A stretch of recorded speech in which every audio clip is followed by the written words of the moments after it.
August Astro Tarot reading. I'm sorry for my delay, but I'm hitting all the transits anyway because the first major transit is on the 11th. So let's get to it. I'm shuffling the Neo Tarot, and this is by Jericho Mandiber. Such a cool color palette. On the 11th, Jupiter went direct in Sagittarius at 14 degrees. And this is the sign right before you. So this is a very quiet 12th house sector.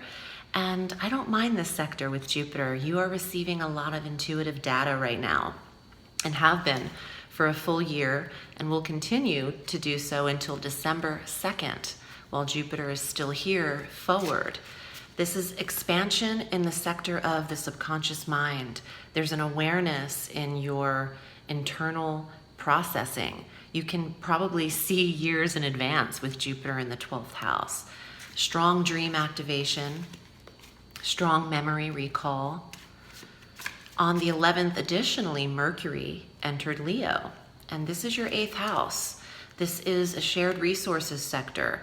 This has you dealing with property and leases and mortgage paperwork, the analysis of bank statements, where your money's going, investors, investments, people who come into your life to pay you, to supervise, to offer you a position, and I'm getting like some kind of signature, make things official. So maybe you're signing on to a team or some kind of new position that requires a contract. On the 15th, we have our full moon at 22 degrees of Aquarius in your 2nd house of money, of self-worth and self-confidence. There is an awareness here for you to really assess where your money is going. And I feel like there should be more access to cash as opposed to credit, stocks, doing things where your money isn't tangible, it's out of your control. Keep control of all of it. For some reason, I feel like it needs to be in your hands for that time frame. And it's time to cut down on the debt and to prepare for the future, or to start saving a few bucks here and there. Getting a hold and a tally on all of your resources is what's hitting you this month. On the 18th, Mars enters Virgo, and this is the first of 5 placements we have in Virgo following that date. So Mars is in the 9th house of foreign travel and education and belief systems through October 4th. Mars in this sector is having you on the go, planning trips, travel, new exploration, new adventure, new courses of study and higher education, signing up online courses or actually travel abroad and study. Venus also enters Virgo on the 21st through September 14th. In the 9th house, romance is at a distance from you. So even if you're happy in relationship, that's cool. This could apply for people outside of relationship or even in relationship. I think you can't help who you're attracted to. Mars and Venus are the lovers, and they're in this sector of travel and at a distance. What's foreign to you? So there is an attraction to knowledge, an attraction to what is different and rare. And Capricorn is drawn to the new at this time. So anything old and too familiar might not do it. You might have to step out of your comfort zone in the month of August and going into September as well. On the 23rd, the Sun enters Virgo until September 23rd, adding to where your attention is, where Mars and Venus are, in the 9th house of what can I learn? My mind is like a sponge. Let me soak up all the data and knowledge, reading books, studying astrology, getting metaphysical.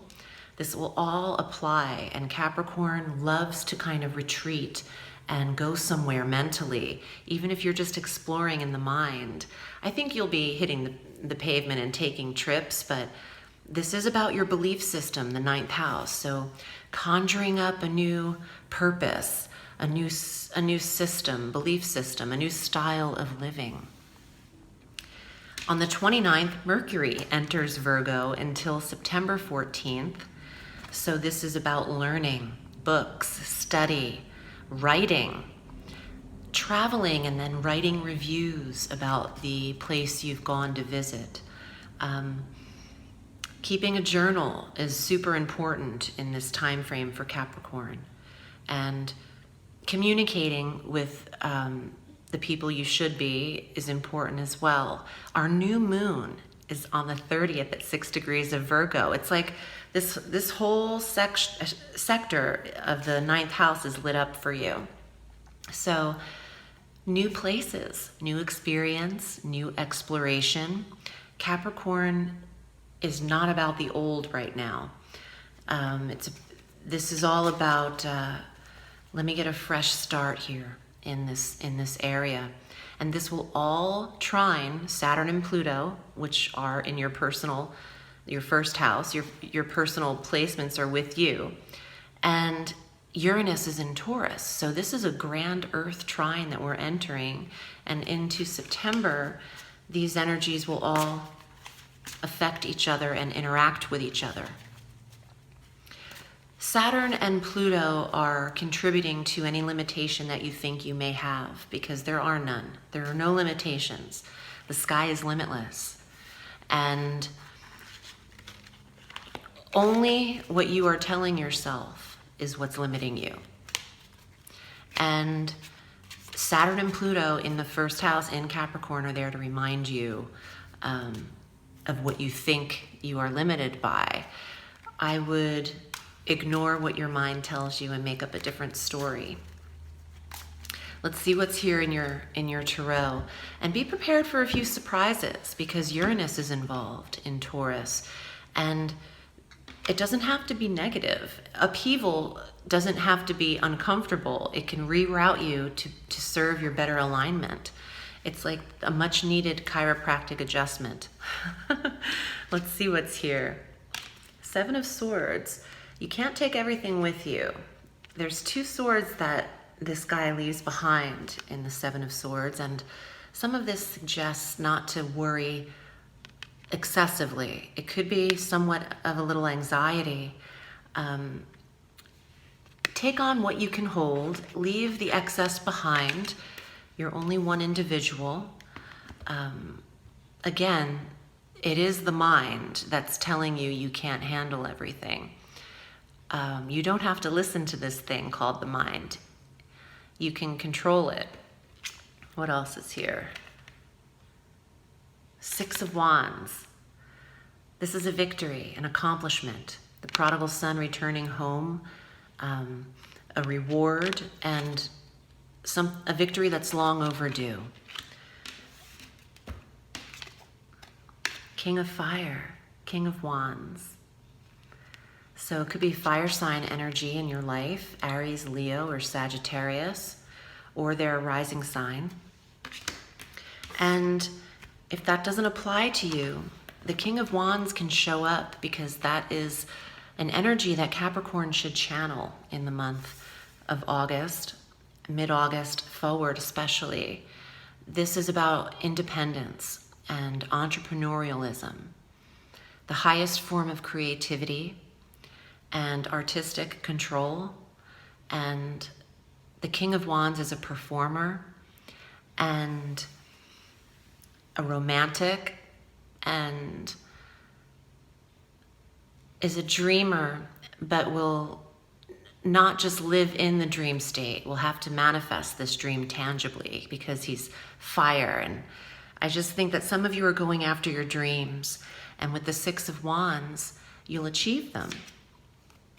The Knight of Swords, writing, expression, songwriting, communication, rushing in to tell a story, publishing a book, getting your words out there is what I get for Capricorn. And you have one more card, and the Page of Swords. So you have air signs showing up, Gemini, Libra, Aquarius, to help, to assist. The page brings some information, and maybe there's someone to communicate with this month to assist you in your goals and the achievement of them.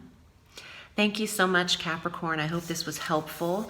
If you'd like a private reading, I'm at audreyalison.com. Remember, the sky is limitless, so reach for the stars.